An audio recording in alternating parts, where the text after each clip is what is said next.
Placa-mãe, hoje um dos componentes mais importantes dentro de um computador. Mas como surgiu a ideia? Como ela funciona? Quais seus componentes? Vamos ver.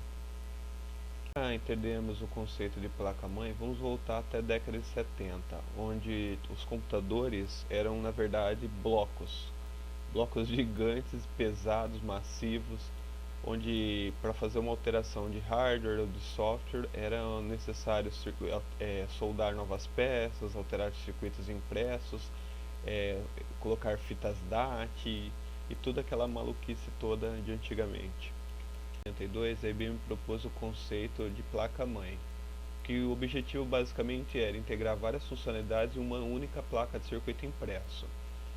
Foi aí que surgiu as primeiras placas-mães, onde tinham os slots para expansão, tinham as entradas para CPU, que você poderia colocar outras CPUs, tinha CPUs que vinham logicamente soldadas na placa-mãe, que não era um conceito muito ruim para a época, que foi se tornando ruim com o tempo. Tinha as memórias SANs, que também eram soldadas à placa-mãe, você não tinha como expandir, trocar, aumentar, fazer o que for. Você tinha os chips de memória ROM, que fariam basicamente o controle da BIOS. A BIOS, como a gente conhece hoje, basicamente já começou esse conceito antigamente. Tinha até uma bateria gigante, coisa azul aqui é uma bateria, onde fazia a ligação para garantir as informações gravadas da BIOS e também o relógio da placa-mãe funcionando. Tinha os controladores DMA, que basicamente eram esses circuitos aqui que faziam controles para acesso direto à memória. Basicamente eram muitas funções distribuídas em vários chips diferentes, mas basicamente era tudo soldado à placa-mãe.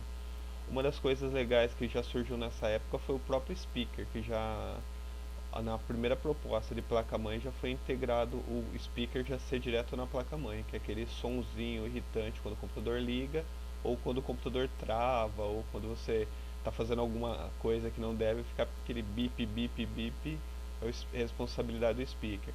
E o conector de teclado, né, onde você poderia estar ligando um teclado aqui para estar usando no computador. Para atender os conceitos de placa-mãe naquela época, basicamente você tinha que ter o slot de CPU, a memória RAM, chips de ROM, né, os controladores DMA, os endereços de interrupção, a saída do speaker, porta para teclado, e no final da década de 80 surgiram os chips Super I/O, onde você poderia ligar teclado, mouse e também as portas seriais e paralelas. Nas portas seriais e paralelas o pessoal ligava na época muita impressora, dispositivos apontadores e aí diversas coisas diferentes. Placa-mãe também é conhecida como mainboard, system board ou logic board, que são as placas lógicas, que a Apple chama assim, ou também vários distribuidores de componentes eletrônicos, periféricos que são integrados, por exemplo, o computador de bordo do carro, a placa da máquina de lavar, é tudo conhecido por placa lógica, e tudo basicamente é uma placa-mãe integrada com o computador. E o que é uma placa-mãe? É basicamente uma placa de circuito impresso, que ela vai ter vários componentes integrados a ela. Ela tem capacidade de ser expandida por meio de slots, dando à placa-mãe uma função que ela ainda não tenha. Por exemplo, ela pode ter um modem, ela pode colocar uma placa de rede sem fio no computador, ou também as placas podem substituir uma função que ela já tenha. No slot de expansão, por exemplo, você pode colocar uma placa de vídeo, mesmo se você tiver uma placa de vídeo on-board, onde você vai ter uma placa de vídeo off-board com melhor desempenho do que você tem on-board.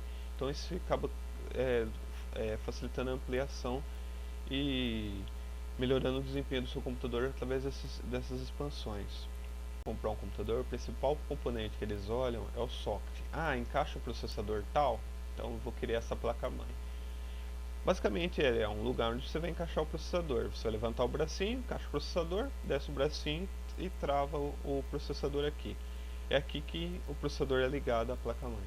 Um componente importante para as placas-mães é o gerador de clock. Para que serve o gerador de clock? Ele basicamente faz a sincronização entre a placa-mãe, as memórias, os barramentos. Ele funciona como um reloginho que deve ser, ele emite um pulso que vai ser sincronizado em todos os dispositivos da placa-mãe.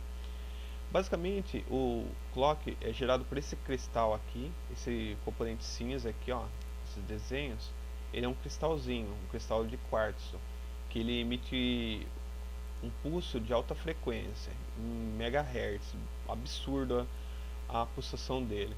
Isso tem toda a placa-mãe, que sem ele nada ficaria sincronizado, tudo viraria uma loucura dentro da placa-mãe. É ele que faz todo o controle da velocidade do processador, a velocidade das memórias, a velocidade do barramento, a transmissão de dados. Sem isso aqui, ele não consegue ter sincronia em nada na placa-mãe.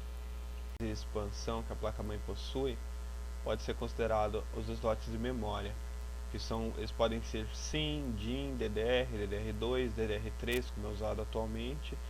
É onde você vai encaixar a memória RAM no seu computador. São as entradas PCI, AGP, PCI Express, ISA, que são essas grandonas aqui que pouca gente conhece, porque já não se usa mais. PCI essa aqui, ó. Aqui temos o exemplo da PCI Express, da AGP e também o conector, como é diferente os conectores delas. Aqui temos uma placa-mãe CNR ou AMR, que basicamente antigamente usava para ligar modems aqui, e um tipo de conector bem comum em dispositivos pequenos como notebook, tablet, essas coisas, são esses conectores aqui mini PCI. Entre os componentes bem importantes da placa-mãe está o chipset. Então, os chipsets são responsáveis por basicamente toda a interação entre o processador e o resto dos dispositivos da placa-mãe.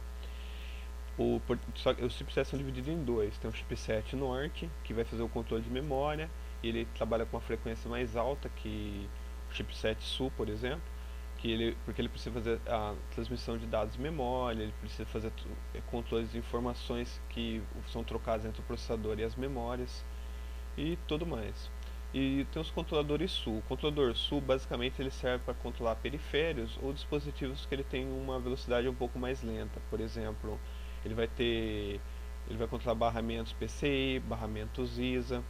Tem algumas placas-mães que são modeladas de forma que os controladores norte, para ele ter uma velocidade maior, eles também fazem integração direta com os barramentos AGP e PCI Express, porque eles precisam de uma velocidade maior para fazer o tráfego da informação de vídeo. Então é importante o chipset norte estar fazendo essa integração. E ainda existem alguns processadores, principalmente os da AMD, que alguns modelos mais novos, a partir do Atom 64 X2, que usa basicamente só o chipset SU, porque o chipset norte ele não é necessário, ele já é feito dentro do próprio processador, o que isso barateia muito o custo de placa-mãe. Então, e relativamente também melhora o desempenho, porque é uma coisa integrada ao processador, tende a reduzir o tempo percorrido por essa informação, ida e volta até o processador. É importante dar atenção ao chipset porque ele faz toda a definição de qual memória máxima que um computador vai aceitar, qual tipo de memória, qual é a frequência máxima de memória, quais os tipos de disco rígido aceito, quais os tipos de barramento que ele aceita, como funciona essa integração. Muitas vezes você compra uma placa-mãe de baixa qualidade e vê um chipset ruim. Aí não adiantou nada, se comprar o melhor processador do mundo, a melhor memória do mundo, você vai continuar com um computador totalmente ruim. Por final, um dos componentes também extremamente importantes da placa-mãe é a BIOS. A BIOS já foi memória ROM, já foi memória PROM, já foi memória EPROM, agora é memória EEPROM. O que são essas memórias? A memória ROM ela é uma memória que normalmente ela já é criada com a informação que ela tem que ser gravada nela. Basicamente, o circuito dentro dela já é montado de acordo com a informação que você quer ter dentro dela. Não tem como alterar, é gravado, não é gravado, ela é impressa na memória, a informação, e não tem alteração. A memória PROM já foi uma memória que foi criada um pouco depois, que a ideia era a empresa que criava a memória não gravava a informação, ela passava por um fabricante, o fabricante ia gravar a informação que ele precisava, que seria a BIOS. A memória PROM ela pode ser gravada, mas gravada uma vez só. Gravou uma vez, acabou. Você perdeu a informação, você perdeu a possibilidade de gravar novamente qualquer outra informação nela ou de apagar a informação que tem nela. Aí com o tempo surgiu as memórias EPROM. A memória EPROM é essa aqui, ó, do desenho, uma janelinha em cima, que ela já fica em cima da memória. Com uma luz ultravioleta, você pode usar para apagar ela e gravá-la novamente.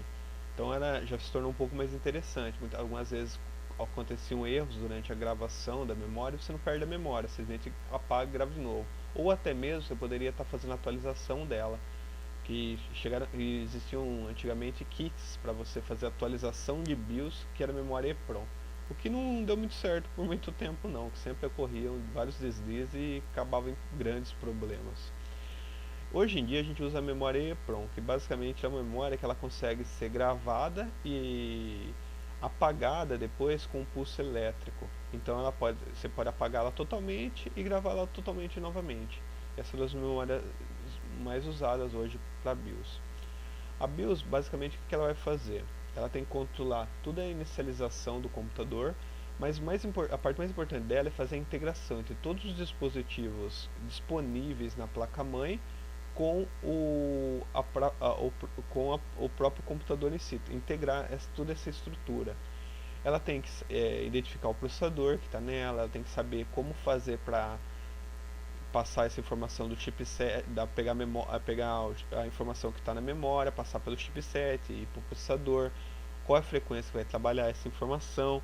Ela tem que conseguir fazer testes para validar, verificar se tem algum problema, se tem algum dispositivo novo, se ela faz um teste de memória e por aí vai. Ela pode fazer, o objetivo dela é basicamente integrar os periféricos de modo que você não precise soldar nada, fazer nenhuma alteração de hardware, não mudar jumper, já fazer tudo isso automaticamente por configuração de software.